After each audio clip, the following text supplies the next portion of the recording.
우리가 분노라는 감정을 어떻게 다뤄야 하는지, 그리고 그 속에서 하나님의 뜻과 능력을 어떻게 경험할 수 있는지에 대해 말씀을 통해 함께 나눠보려 합니다. 혹시 요즘 누군가에게 상처받으셨나요? 억울한 일을 겪고 분노로 마음이 들끓으시진 않으신가요? 그럴 때 우리 마음은 싸우고 싶고 복수하고 싶고 해명하고 싶어지죠. 하지만 하나님은 우리에게 이렇게 말씀하십니다.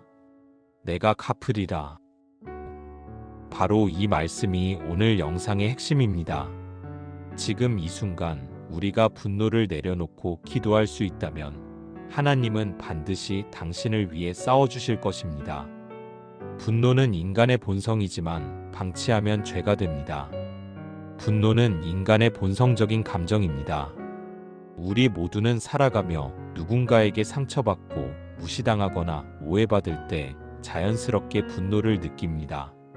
심지어 예수님께서도 성전을 더럽힌 사람들을 향해 분노하셨다는 것을 보면 분노 자체는 죄가 아님을 알 수 있습니다.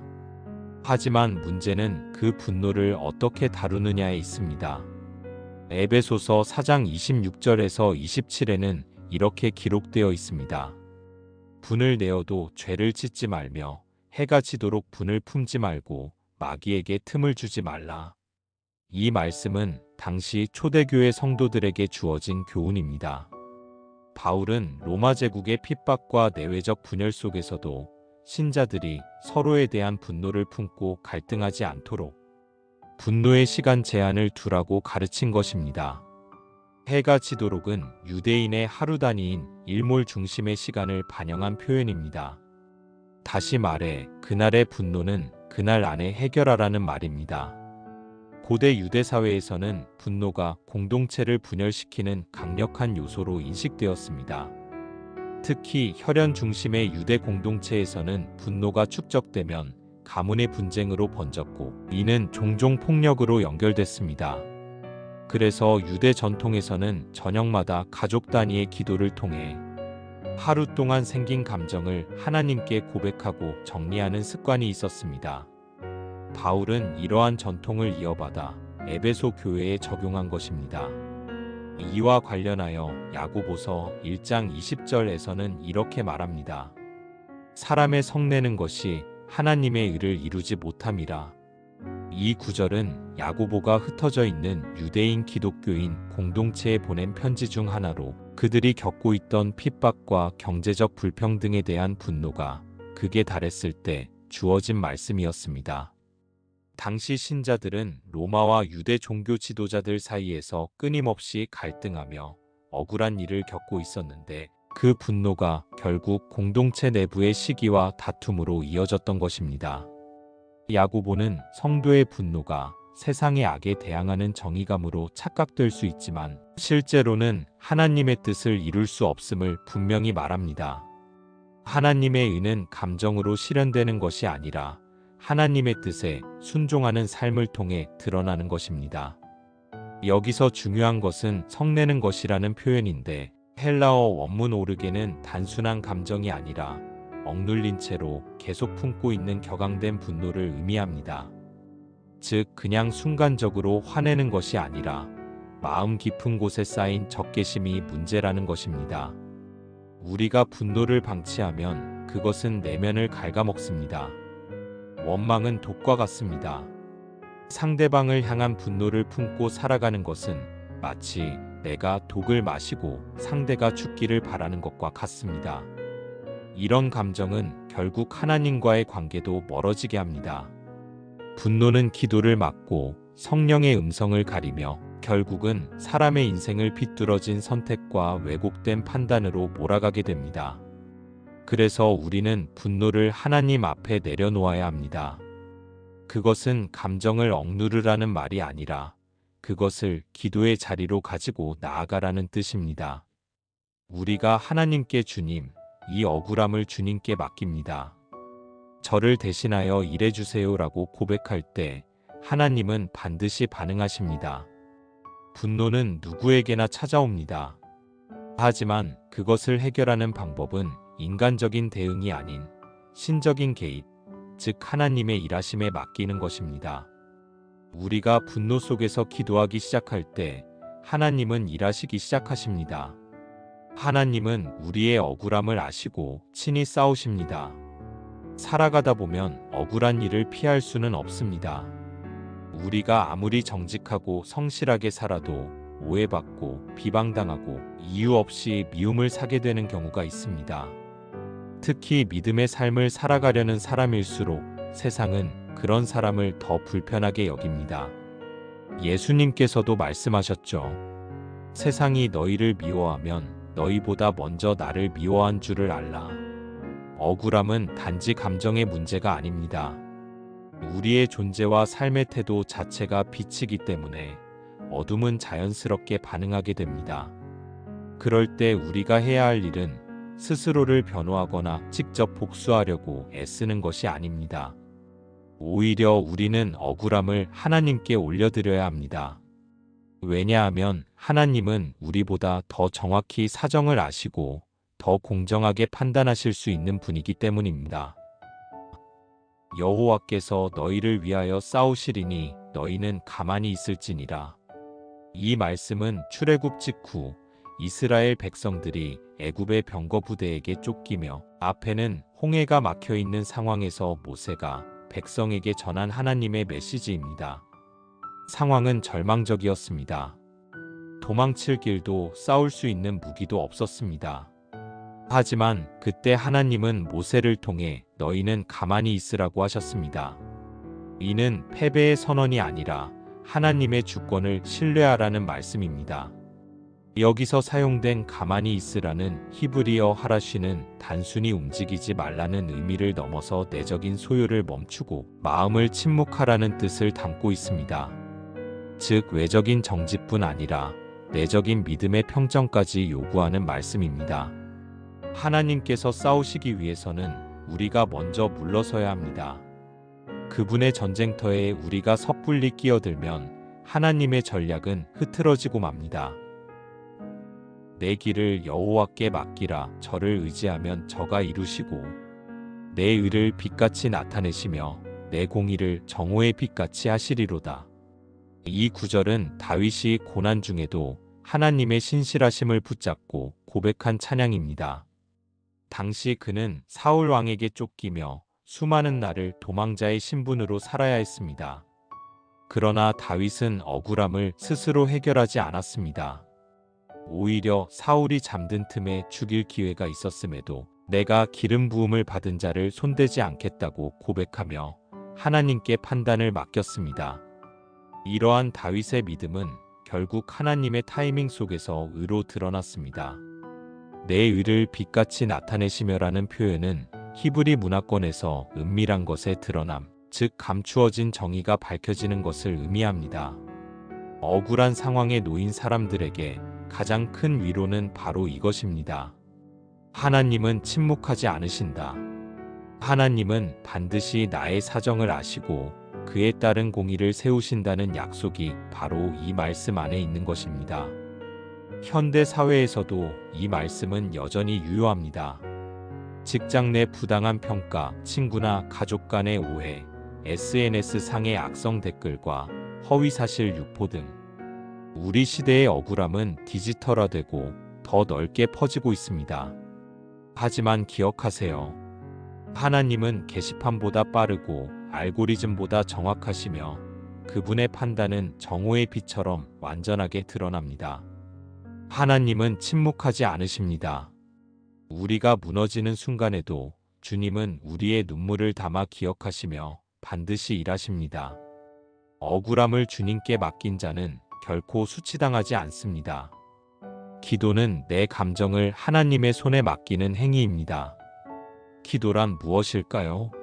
많은 사람들은 기도를 어떤 요청 리스트처럼 생각합니다. 하나님, 이걸 주세요. 이 문제 해결해 주세요. 물론 그것도 기도의 중요한 기능입니다. 하지만 성경이 말하는 기도의 본질은 조금 더 깊고 더 감정적이며 더 관계 중심적입니다. 진정한 기도는 내 감정의 무게를 하나님 앞에 올려드리는 행위입니다. 억울함, 분노, 두려움, 외로움, 불안, 심지어 하나님을 향한 섭섭함까지도 모두 담아드리는 것. 바로 그 자리에서 하나님은 우리를 만나시고 우리의 감정 속으로 직접 들어오십니다. 아무것도 염려하지 말고 다만 모든 일에 기도와 간구로 너희 구할 것을 감사함으로 하나님께 아뢰라. 그리하면 모든 지각에 뛰어난 하나님의 평강이 그리스도 예수 안에서 너희 마음과 생각을 지키시리라. 이 말씀은 바울이 로마 감옥에 갇혀 있을 때 빌립보 교회 성도들에게 보낸 편지 중 일부입니다. 그는 자신의 생명조차 장담할 수 없는 상황 속에서도 오히려 성도들에게 염려하지 말라고 권면합니다. 그가 말한 기도는 단순한 반복이 아니라 간구와 감사를 동반한 깊은 고백의 자리입니다. 특히 여기서 지각에 뛰어난 하나님의 평강은 헬라어로 아이엔라고 하는데 단순히 마음의 안정이 아니라 하나님의 통치 아래 들어간 상태, 즉 샬롬을 의미합니다. 감정이 흔들릴 때 기도는 하나님의 평강으로 나를 덮는 통로입니다. 기도는 상황이 바뀌기 전에 먼저 내 안을 바꾸는 능력을 가지고 있습니다. 그래서 기도는 문제를 해결하는 행위이기 전에 하나님께 나 자신을 맡기는 고백입니다. 의인이 부르짖음에 여호와께서 들으시고 그들의 모든 환난에서 건지셨도다. 다윗은 이 말씀을 엔게디 광야에서 쫓기며 외쳤습니다. 사울 왕의 군대는 그를 죽이기 위해 수색했고 다윗은 동굴에 몸을 숨기며 간절히 기도했습니다. 그의 기도는 체면 없는 부르짖음이었습니다. 체계적이지도 않고 정리되지도 않았습니다. 그러나 하나님은 그런 기도를 들으십니다. 왜냐하면 진심은 단어보다 강하기 때문입니다. 기도는 감정을 억누르는 것이 아닙니다. 오히려 감정을 하나님 앞에 그대로 드리는 것입니다. 예레미야는 주의 성실이 크심이로다라고 외치기 전에 눈물로 주께서 나를 궁지로 몰아넣으셨다고 토로합니다. 하박국은 하나님께 왜 악인이 번성하고 의인이 고통받는지를 따지듯 묻습니다. 그리고 하나님은 그들의 탄식, 질문, 눈물을 결코 책망하지 않으셨습니다. 왜일까요? 하나님은 감정을 창조하신 분이시기 때문입니다. 우리의 눈물, 분노, 두려움은 모두 하나님이 주신 감정이며 그 감정들을 하나님께 올려드리는 것이 바로 기도입니다. 기도는 정답을 말하는 자리가 아니라 정직해지는 자리입니다. 현대인들은 감정을 억누르거나 감정에 끌려가 버리는 두 가지 극단을 경험합니다. 하지만 기도는 그 사이에서 우리 감정을 하나님의 손에 위탁하는 믿음의 행위입니다. 특히 마음이 요동칠 때 기도하는 것은 마치 풍랑이 이는 배에서 닻을 내리는 것과 같습니다. 기도가 있는 인생은 흔들릴지언정 결코 침몰하지 않습니다. 하나님의 응답은 사람보다 완벽합니다. 우리가 억울하고 분노할 때 가장 먼저 떠오르는 생각은 이 상황을 내가 해결해야 한다는 압박감입니다. 누군가 나를 억울하게 만들었을 때 그 사람에게 따지고 싶고 오해를 풀고 싶고 나를 증명하고 싶습니다. 그런데 성경은 말합니다. 내가 하지 마라. 내가 할게. 내 사랑하는 자들아, 너희가 친히 원수를 갚지 말고 하나님의 진노하심에 맡기라. 기록되었으되 원수 갚는 것이 내게 있으니 내가 갚으리라고 주께서 말씀하시니라. 이 말씀은 초대 로마 교회가 겪었던 박해, 상황 속에서 쓰였습니다. 로마 제국의 권세 아래에서 기독교인은 공식적으로는 사회에서 범죄자로 낙인 찍히고 사적인 영역에서는 손가락질을 받는 존재였습니다. 그 속에서 억울함을 참아내는 성도들에게 바울은 복수하지 말고 하나님의 손에 맡기라고 가르칩니다. 이 말은 당시로서는 굉장히 파격적인 선언이었습니다. 왜냐하면 유대인의 전통에서는 눈에는 눈, 이에는 이라는 형법 정신이 강하게 작용했기 때문입니다. 정당한 보복은 당연한 권리로 여겨졌습니다. 하지만 예수님은 그것을 넘어서셨습니다. 또 눈은 눈으로 이는 이로 하였다는 것을 너희가 들었으나 나는 너희에게 이르노니 악한 자를 대적하지 말라. 이것은 무기력하라는 말이 아닙니다. 신적인 정의를 신뢰하라는 말입니다. 우리가 원수를 갚으려고 할 때 그 기준은 언제나 우리의 감정과 상처에서 출발합니다. 그러나 하나님의 심판은 사랑과 진리의 기준에서 작동합니다. 그분은 공의로 판단하시되 극큐를 함께 사용하시는 분이십니다. 보복은 내게 있고 보응도 그러하니 그들의 발이 실족할 그때에 나의 보응이 임할 것이라. 이 말씀은 모세의 마지막 노래에서 나오는 말씀입니다. 이스라엘이 앞으로 겪게 될 수많은 시험과 원수의 공격을 예언하며 하나님께서 그 억울함을 반드시 기억하시고 보응하시겠다는 약속입니다. 보응이라는 히브리어 낙함은 단순한 보복이 아니라 하나님의 정의를 회복하는 행동을 의미합니다. 즉 하나님은 단지 갚는 것이 아니라 질서를 회복하시고 정의를 회복하신다는 뜻입니다. 우리가 스스로 해결하려 하면 일은 더 꼬입니다.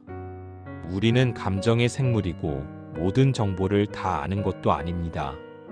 하지만 하나님은 모든 것을 아시고 모든 시간 속에서 일하실 수 있는 분이십니다. 그분은 단지 나에게 좋게만이 아니라 모든 사람에게 선한 결과를 주기 위해 일하십니다. 예를 들어보겠습니다. 요셉은 형들에게 버림받고 종으로 팔려가고 누명을 쓰고 감옥에 갇히는 끔찍한 고난을 겪었습니다. 하지만 그는 스스로 복수하지 않았습니다. 오히려 그는 말합니다. 형들은 나를 해하려 했으나 하나님은 그것을 선으로 바꾸셨다. 하나님은 사람이 상상할 수 없는 방식으로 억울함을 돌이켜 놀라운 구원의 통로로 바꾸셨습니다. 요셉처럼 우리도 지금 이해되지 않는 고난과 억울함 속에서 하나님의 보이지 않는 손이 일하고 있음을 믿고 기다려야 합니다. 용서는 하나님의 응답을 끌어오는 열쇠입니다. 기도하고 기다리고 맡기는 것까지는 할 수 있습니다. 그런데 진짜 어려운 건 용서입니다. 상처 준 사람을 떠올릴 때마다 마음속에서 다시 화가 올라올 때 우리는 고백합니다. 정말 주님, 용서하고 싶지 않습니다. 그런데 성경은 이렇게 말합니다. 너희가 사람의 잘못을 용서하면 너희 하늘 아버지께서도 너희 잘못을 용서하시려니와 너희가 사람의 잘못을 용서하지 아니하면 너희 아버지께서도 너희 잘못을 용서하지 아니하시리라. 예수님은 주기도문 바로 다음에 이 말씀을 주셨습니다. 그만큼 용서는 하나님의 나라와 기도의 응답의 핵심적인 열쇠입니다. 용서란 감정이 아닙니다. 용서는 결단입니다. 내가 그 사람을 좋아하든 싫어하든 그 사람을 하나님 손에 맡기기로 선택하는 것이 용서입니다. 용서는 그 사람이 옳다고 말하는 것이 아니라 심판자는 내가 아니라 하나님임을 인정하는 믿음의 고백입니다.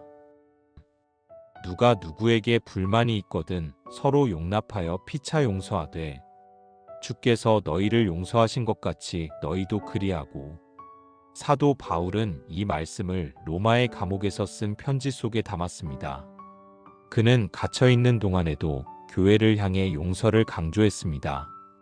왜냐하면 공동체는 언제나 상처와 충돌이 생기기 마련이고 그것을 넘어서야 하나님의 역사가 나타날 수 있기 때문입니다.